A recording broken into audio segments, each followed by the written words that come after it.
I guess we can add this one to the growing list of Blink songs that make me shed a tear because it's beautiful. One more time. I've been listening to it all day.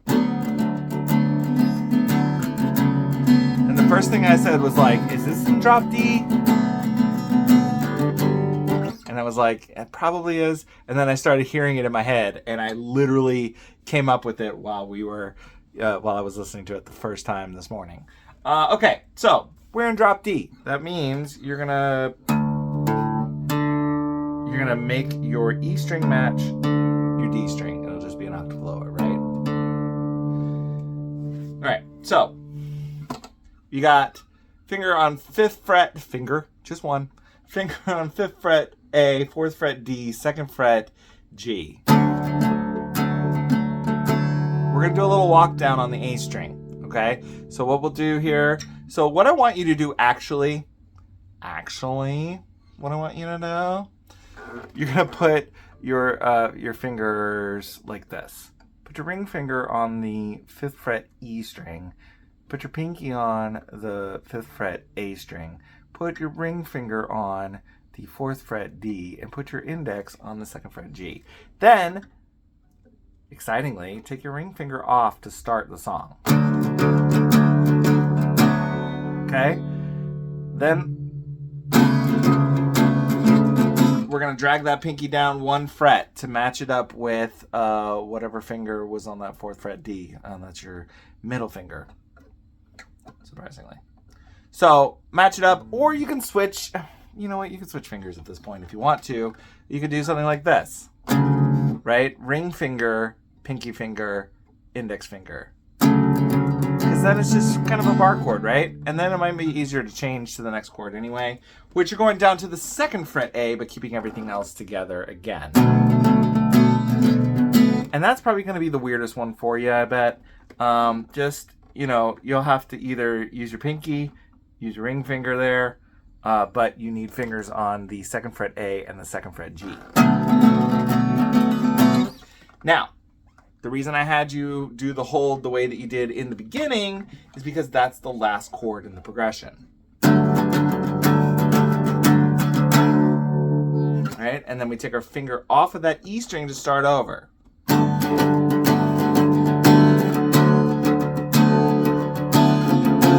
Oh, that didn't sound right. What happened?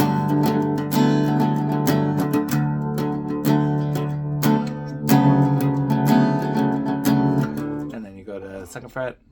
Ba, ba, ba, ba, ba, ba, ba, ba, ba, and last chord, which is the first chord I introduced to you. When you're playing the song, shorten your strums so that you're really kind of leaving that B and that high E out of it. Just because otherwise it's going to sound kind of muddy, all right? And you hear it in the record, like, it's not, they're not playing all 6 strings here, okay? This is a very kind of punky kind of style that we're doing. Like that, it's like a punky bass kind of style. It's more of a hoppist kind of thing, where he's kind of, right? We're making, instead of a down-up motion here, we're making more of a turning off the freeway motion here, right? We're turning off the freeway. Let's do that again. Right? But we're not going all the way through. We're just kind of whoop, whoop, whoop, whoop. All right? So your strumming pattern is like this. Down, down, up, down, down, up, down, up, down, up. And that's going to give you that, right? It's going to give you that kind of choppiness to it. And then you go to 4-4-2. Then you go to 2-4-2. And then you go to 5-5-4-2.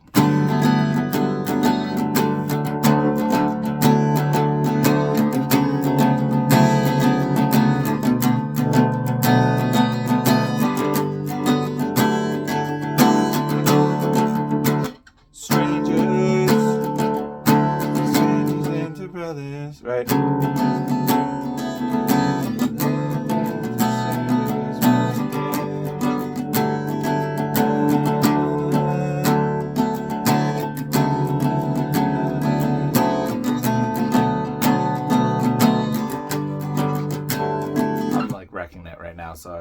chorus for that.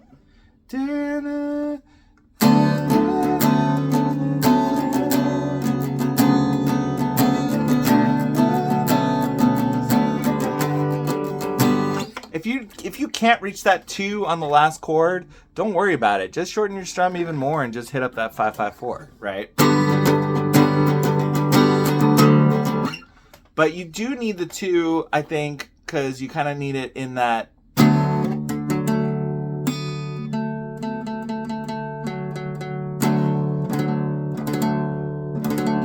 You need that G in there, you know.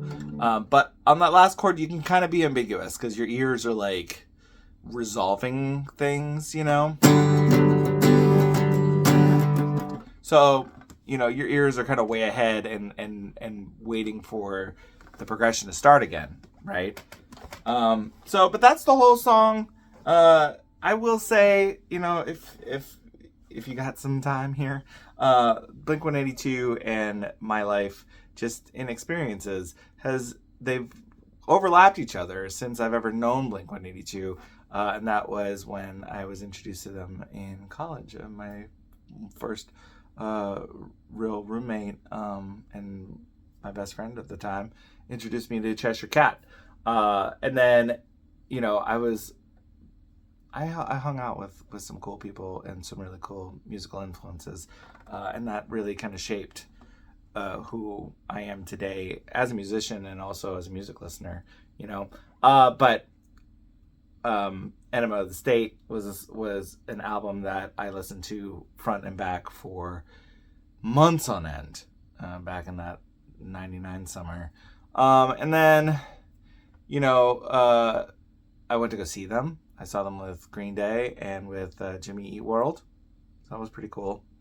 And then, and my brother pushed a kid down at Lakewood because he was trying to mosh on the lawn.